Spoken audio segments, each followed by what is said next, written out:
It started on a quiet Saturday morning. I had just pulled into the driveway of my new home, coffee in one hand, keys in the other, feeling proud.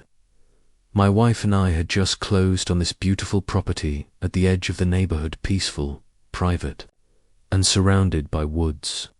The kind of place we'd dreamed about for years.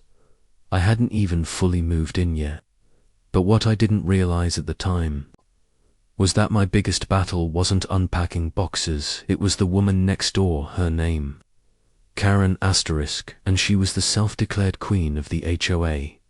Now, I'd read the HOA packet, I understood the rules. But what I didn't know is that Karen made up her own rules and expected everyone to follow them, or else it all started with a tree. Yes, a tree. As I was out front trimming some branches that hung over the driveway, Karen marched right up like she owned the place. Arms folded, sunglasses on, lips tight. "You can't touch that tree," she snapped. I paused mid-cut. "Sorry, it's on my side of the property line," Karen scoffed. "This whole corner is part of the HOA's green zone. Didn't you read the community guidelines?" I raised an eyebrow. "I did, and the trees are my property. Here's the survey flag." She didn't care. She said she was going to report me to the board and stormed off like she was late for a town council meeting. At that point, I laughed it off. Everyone has a difficult neighbor, right, wrong. Because the next morning, I woke up to see a violation notice taped to my front door. It said I was modifying protected HOA greenery and would be fined $150 if I didn't restore the landscape. It wasn't signed, but I knew exactly who sent it.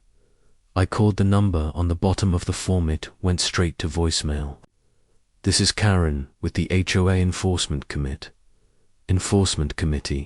that wasn't even listed in the HOA documents."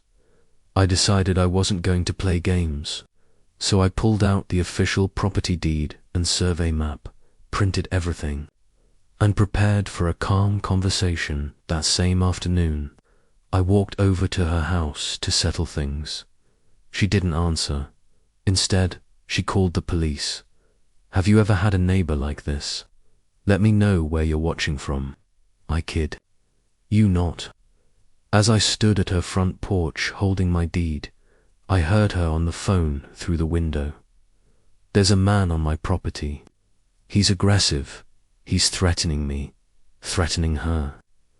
I hadn't even knocked yet.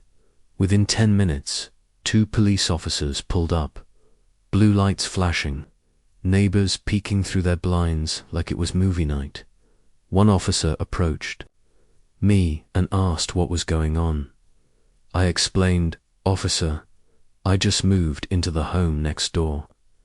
Karen here taped a violation notice to my door about a tree that sits entirely on my land. I've got the deed and survey right here." Karen was already outside at that point, arms flailing, dramatic as ever. "He's cutting HOA greenery. He's disturbing the protected area." The officer looked at her, then looked at my paperwork. He took it, glanced through the map and deed, and radioed something in .mar AM. He said to Karen, "This tree is within his legal property line. He's done nothing wrong." Karen went pale. But it's part of the neighborhood view corridor," she shouted. The cop gave her a tired look. "There's nothing in the deed or local law about a view corridor. You can't enforce imaginary rules." I stood there, deed in hand, trying so hard not to smile. That's when Karen really lost it. She demanded to speak to the HOA president, who, it turns out, wasn't her. She said I was hostile and creating tension in the community. She even claimed I was a danger to the children, just because I used a ladder in my yard.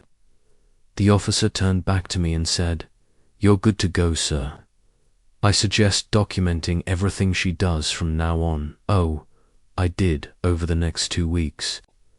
Karen kept escalating, placing random HOA warnings on my door, taking photos of my backyard, and even shouting at my landscaper.